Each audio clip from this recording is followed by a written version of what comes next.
The practice campaign on the new season wasn't easy. New owners, new players, new coaches and a new system. Not based on fighting for preservation anymore, but build a strong attacking team. You had and have to fit in players who are speaking different languages. Dutch, French, Spanish, Portuguese. In January, Japanese and Bulgarian as well. Saito and Krastev.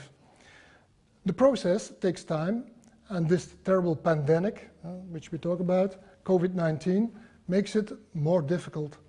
How do you look back at your first months as the Lommel manager?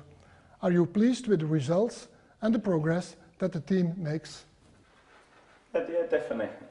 Yeah, pleased with the progress, pleased with some of the results. Again, I think it's frustrating. We always want to do more and always want to, be better and constantly improve. And again, I think it's one of my qualities that's a real strength for me, but also a weakness is the fact I'm slightly obsessive. So, I look back on things and maybe we could have tweaked certain bits, but I think on the whole, it's such a challenge. There can't be too many projects around the world like this where, you inherit a brand new group of staff, brand new player in the squad.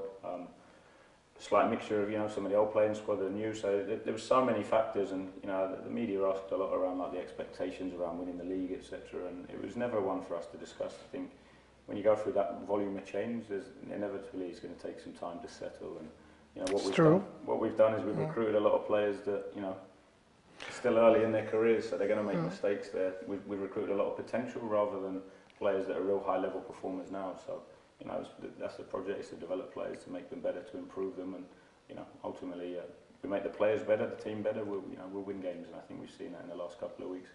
And long may it continue. This is your first period, as you said, as a head coach. You have 30 players in your selection. What is the most difficult part of the job? Make choices, deal with disappointed or impatient players, choose the right concept for the team, maybe other things? Or do you think that is the most difficult? I'd say the most difficult would definitely be trying to keep everybody focused and on track and happy. And again, I think the most difficult part for me, I'd say, is I see the lads and how well they train every day and how hard they work. And I'm really delighted. We have a really good group of honest people that work hard every single day in training. So, we can only pick 11 and then we can only pick 7 subs. So I think when you look at it from that perspective, you're leaving people out, especially when you see them work hard every day and try to do things properly. It's never an easy conversation to have.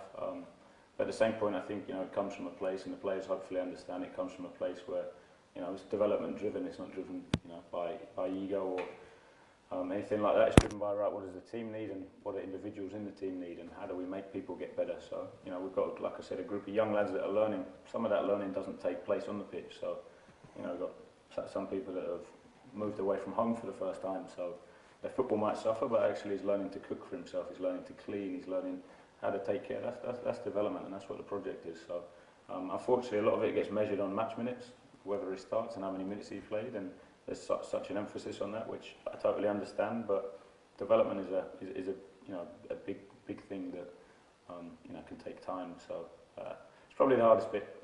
Like I say, disappointing people, making people disappointed is probably the biggest thing. Okay, good. Well, you have already answered most of the next question, but I'm going to ask it anyway. Your aim in the past has always been making young players better, individually and as team players. But now you are expected to get very good results as well. When people hear Citigroup, they know that there is an ambitious plan. That's why the outside world takes a critical look at Lommel nowadays. They see your squad as the future champions in this league, if not this year, then certainly next season. But it's not as easy as that, is it? No, definitely. As I alluded to, again, spending however much on player A that's 18 and at the start of his journey, or player B who, is 27 and played 300 league games, I think, what you potentially buy is completely different. And one might deliver instant success, the other might need a little bit of time to gel and adapt and learn. So I'm clear with the project. The City Group have been really supportive. I'm really clear what the project is and what we're here to do. And again, when we talk about, people ask the question around development and results, and for me it's both. We want to win everything we do. So for me it's, my track record is in developing players, but every single game I've gone into I want to win, and I put a team out to win, and we teach the players the style that we play to win games. So again, I think the two go hand in hand. I don't ever separate the two. I'm a developer and I want to develop players, but I'm also a winner. I want to win and I want to compete, and pressure and people talking about winning trophies and winning leagues is for me an outcome of loads of good work. So we don't look at the end goal, we focus week to week on what we need to do to win that game coming up. And if you do that 28 times this season, then hopefully we'll be in a good position at the end.